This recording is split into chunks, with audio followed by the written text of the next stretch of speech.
Good morning student. पिछले video में हम लोग कॉलिगेटिव प्रॉपर्टीज स्टार्ट किए थे और इसमें से first colligative properties relative lowering in vapour pressure ये हम लोगों ने कंप्लीट किया था। आज हम लोग second colligative property elevation of boiling point की तरफ पढ़ते हैं। The second colligative property is elevation of boiling point of boiling point।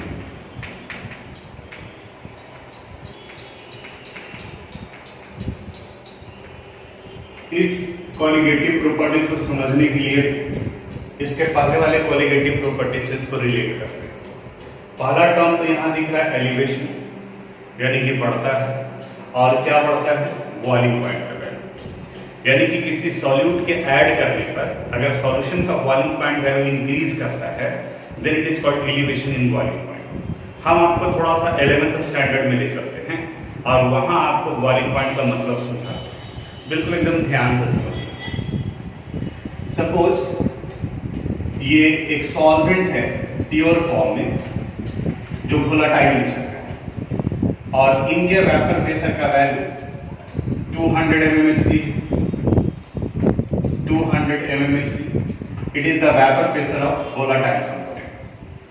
11th में बॉइलिंग पॉइंट का डेफिनेशन बताया गया था, the temperature at which the vapour pressure of a liquid become equal to atmospheric pressure.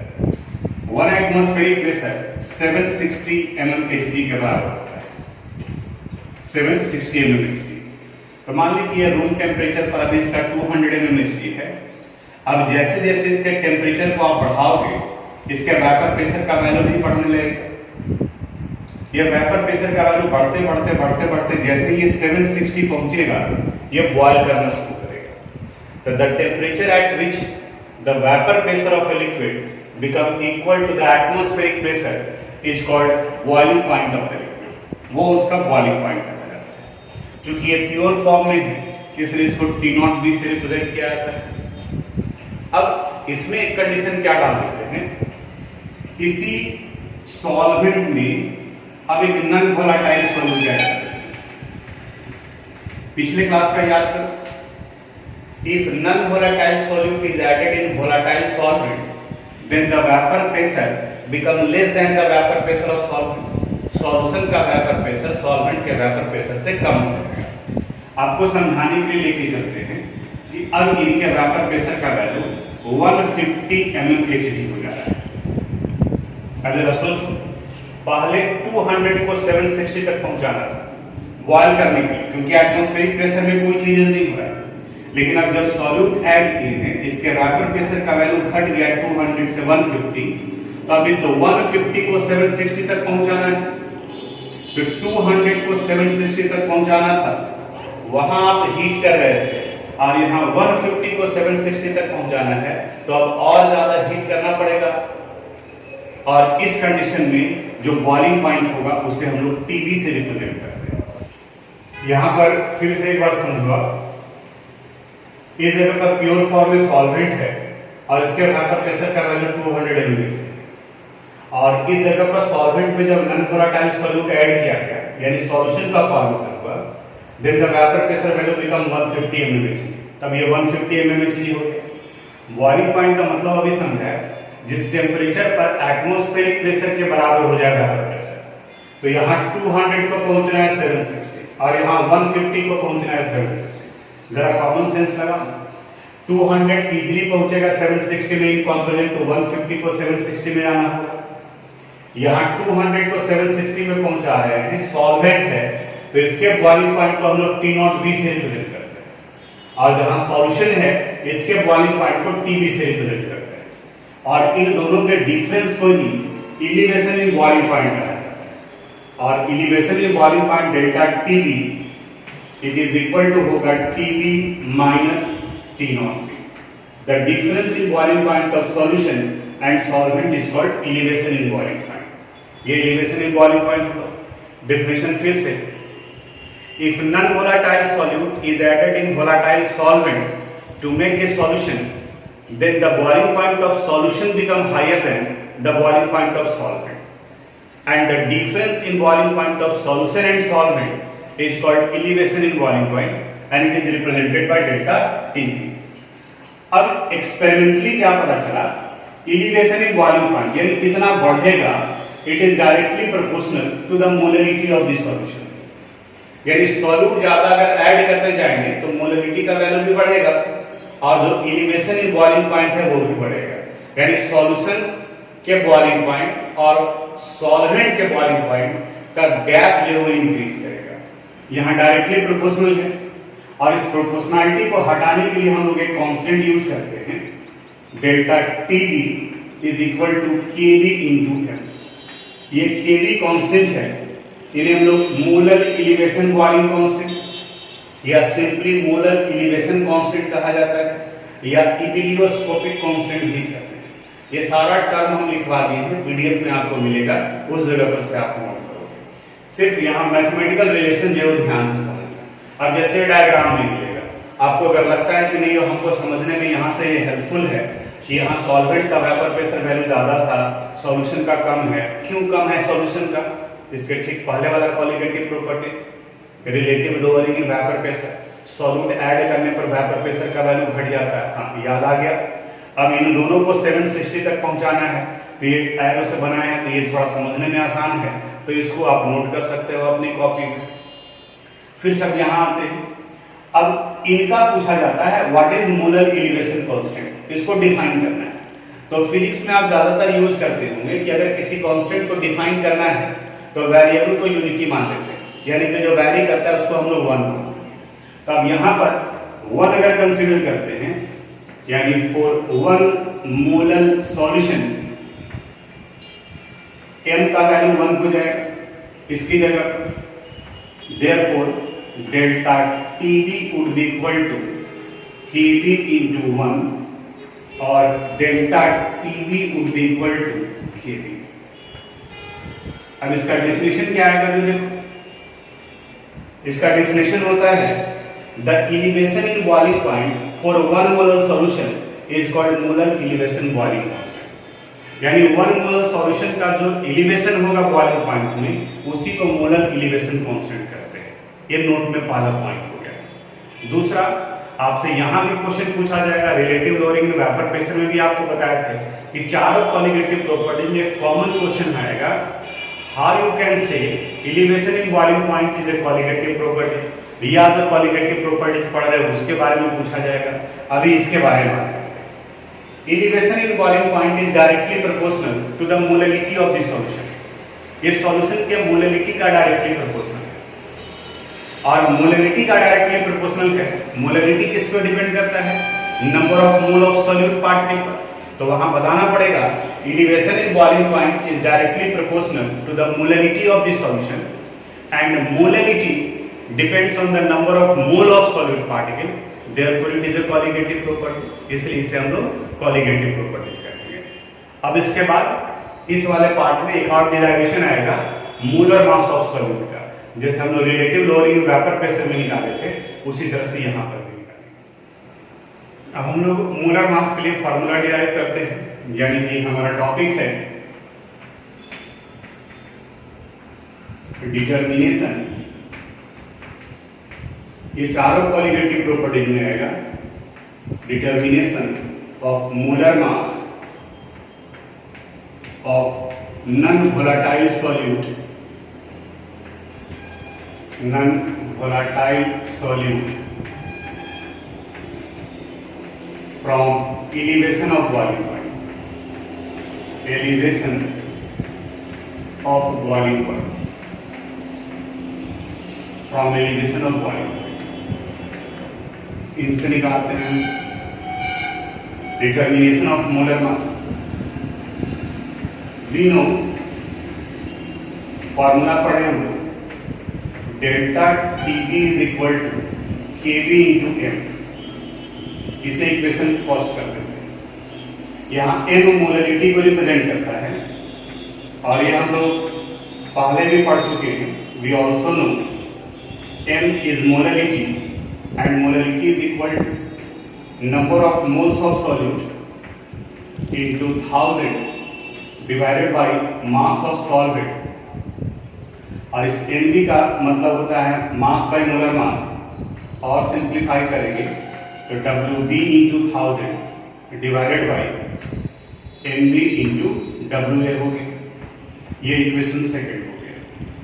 ये M के लिए value आया। अब इस M के वैल्यू को इक्वेशन फर्स्ट में डाल देते हैं। तो फ्रॉम फर्स्ट एंड सेकेंड देखो तो फॉर्मूला में क्या आ जाएगा relation, delta TB would be equal to KB into WB into 1000 divided by MB into WA।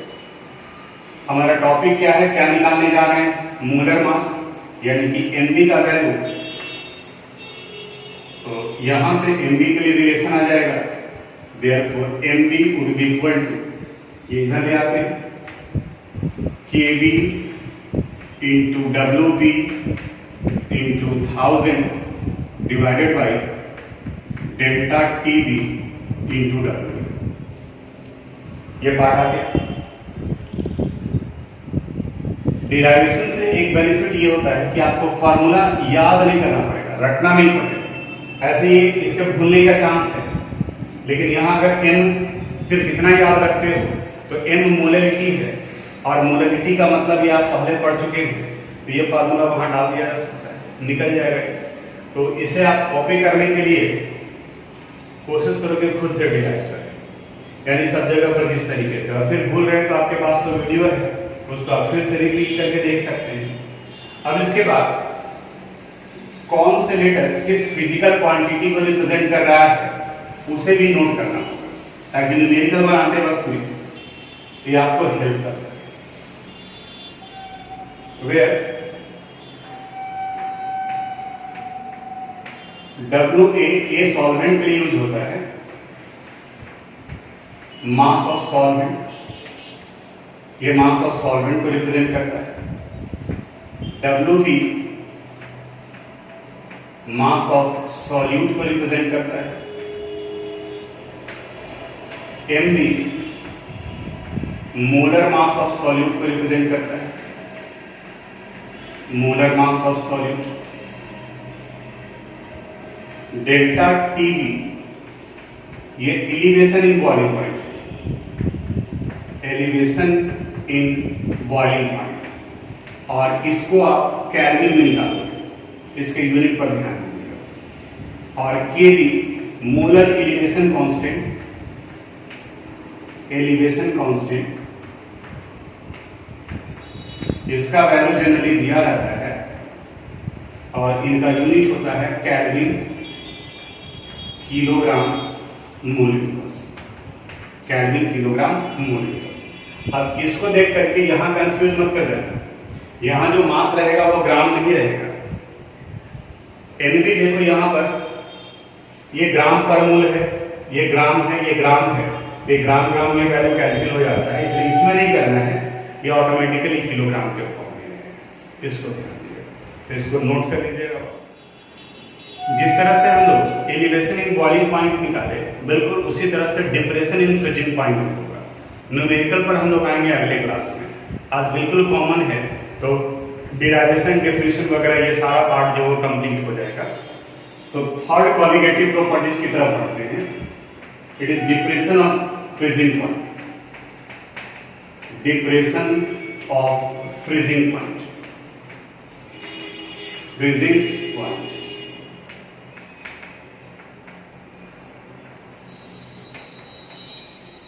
Elevation का मतलब होता है बढ़ना, और डिप्रेशन का मतलब होता है घट जाना। यानी अगर सॉल्यूट ऐड करेंगे तो सॉल्यूशन का बॉइलिंग पॉइंट सॉल्वेंट से ज्यादा होगा, और वहीं अगर सॉल्यूट ऐड करेंगे तो सॉल्यूशन का फ्रीजिंग पॉइंट सॉल्वेंट के फ्रीजिंग पॉइंट से कम होगा। अब इसको अच्छे से समझना, कम कहने का मतलब क्या होगा। जैसे अगर आप अपने घर में थोड़ा सा प्रैक्टिकली अप्लाई करके भी देखो, अगर आप आइस बॉक्स में सिर्फ वाटर लेते और फिर एक शरबत बना करके डालते और दोनों को छोड़ दो आइस में कन्वर्ट करने के लिए, अगर कुछ समय के बाद में आप ऑब्जर्व करोगे तो जो सिर्फ नॉर्मल वाटर था वो जल्दी फ्रीज कर जाएगा, और जहां पे आप शरबत बना करके डाले, कोई सॉल्यूशन डाले हैं, तो उसको फ्रीज होने में ज़्यादा टाइम लगेगा, आइसक्रीम बनने में ज़्यादा टाइम लगता है। रीजन ये है कि उसके फ्रीजिंग पॉइंट का वैल्यू घट गया का मतलब माइनस में चला गया। जहां वाटर 0 डिग्री सेल्सियस पर फ्रीज कर रहा था, अब सॉल्यूशन का फ्रीजिंग पॉइंट में भी -2, -3, -4 डिग्री सेल्सियस हो जाएगा, यानी कि फ्रीजिंग पॉइंट घट जाता है। और ये जो डिफरेंस होगा, that difference is called depression in freezing point. Depression in freezing point को डेल्टा टीएफ से रिप्रेजेंट करते हैं और इनका फार्मूला हो जाएगा T0F माइनस TF। अब देखो उसमें क्या था और इसमें क्या डिफरेंस है। वहां था delta TB is equal to TB minus T0, क्योंकि सॉल्यूशन का बॉइलिंग पॉइंट ज्यादा था, इसलिए सॉल्यूशन में से सॉल्वेंट को माइनस कर दिया। और यहां पर सॉल्यूशन का फ्रीजिंग पॉइंट कम है, सॉल्वेंट का ज्यादा है, इसलिए सॉल्वेंट में से सॉल्यूशन को माइनस कर दिया। इस जगह पर भी एक्सपेरिमेंटली ये पता चला it is directly proportional to molarity of the solution. तो यहां प्रोपोर्शनलिटी को हटाने के लिए जो कांस्टेंट यूज करेंगे तो उन्हें रिप्रेजेंट किया जाएगा KF से। तो ये हो गया delta TF is equal to KF into K। बस देखो दोनों में फर्क क्या था, वहां डेल्टा TB था, यहां डेल्टा TF है, तो वहां था मोलर एलिवेशन कांस्टेंट, तो इसे कहा जाता है मोलर डिप्रेशन कांस्टेंट, यानी कि घट रहा है वैल्यू, बाकी आगे सारा कुछ कॉमन। अब इसे अगर डिफाइन करना है तो फॉर 1 मोलर सॉल्यूशन, यानी कि सॉल्यूशन के मोलरिटी को हम लोग अगर 1 मान लेते हैं, for 1 molar solution the value of m would be equal to 1, यहां पर ये वैल्यू 1 होगा, तो delta TF would be equal to KF into 1 और delta TF would be equal to KF। यानी डिफिनेशन आएगा मोलर डिप्रेशन कांस्टेंट इन्हें cryoscopic constant भी कहा जाता है। It is equal to the depression in freezing point for 1 molar solution, यानी 1 molar solution के लिए जो डिप्रेशन इन फ्रीजिंग पॉइंट का वैल्यू आएगा that is called molar depression constant. से मोलर डिप्रेशन कांस्टेंट करते हैं लोग, डेल्टा TF से रिप्रेजेंट करते हैं। फिर यहां पर भी वही सवाल, how you can say depression in freezing point is a colligative property. हमको लगता है कि बिल्कुल आपको समझ में आ रहा हो, देखो यहां से आंसर आ गया। Depression in freezing point is directly proportional to the molarity of the solution and molarity depends on the number of mole of solute, therefore it is a colligative property, इसलिए कॉलिगेटिव प्रॉपर्टी में आएगा। यहां तक के clear.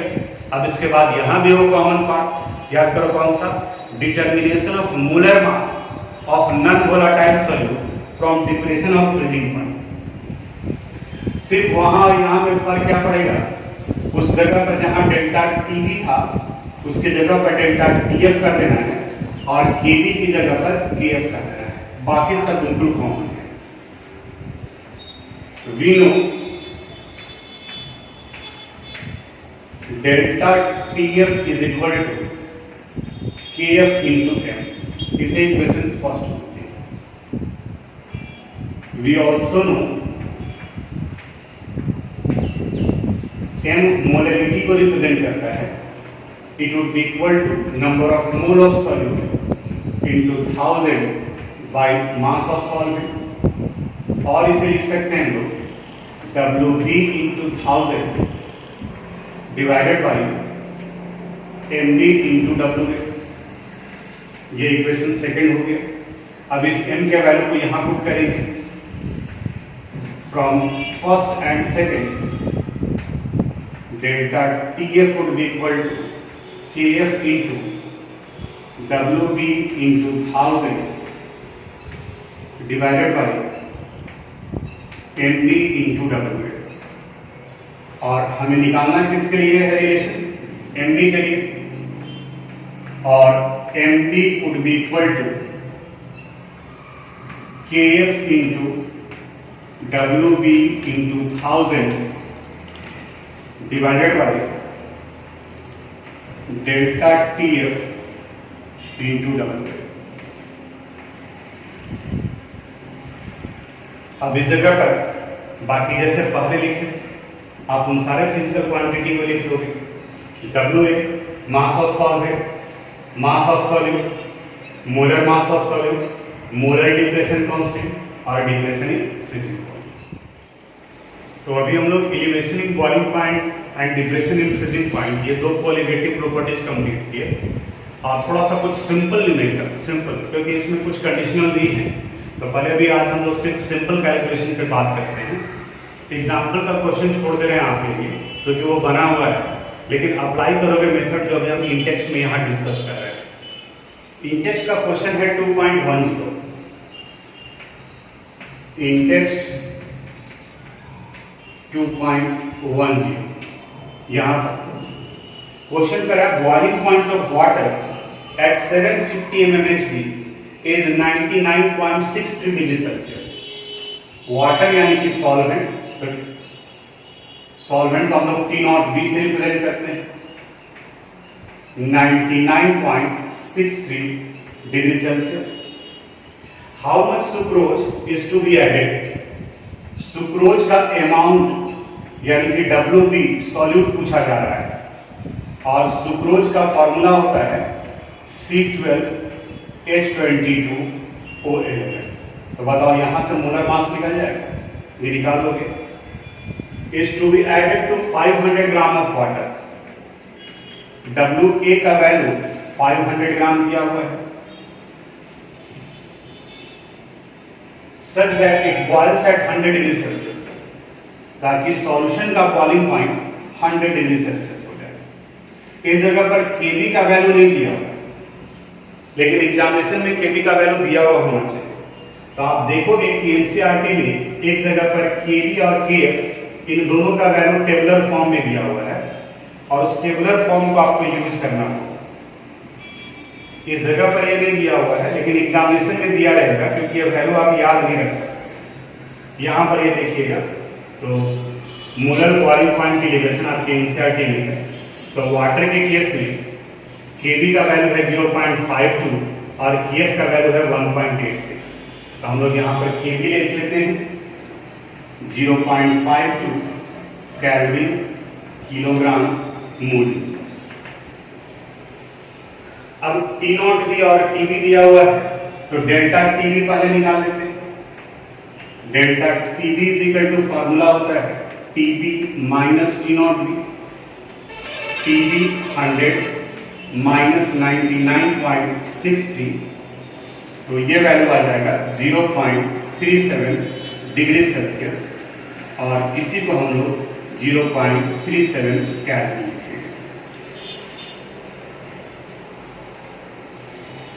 अब आप में से कई लोगों का दिमाग ठंडा होगा, ये 0.37 डिग्री सेल्सियस को 0.37 केल्विन क्यों लिख रहे हैं? हम यही एक्चुअली समझाना चाह रहे थे आज। हम ये नहीं कर रहे, क्योंकि आपको तो लग रहा होगा कि हम नीचे क्लासेस में पढ़े हैं कि डिग्री सेल्सियस को केल्विन में कन्वर्ट करने के लिए 273 ऐड करते हैं। बिल्कुल सही पढ़ा है।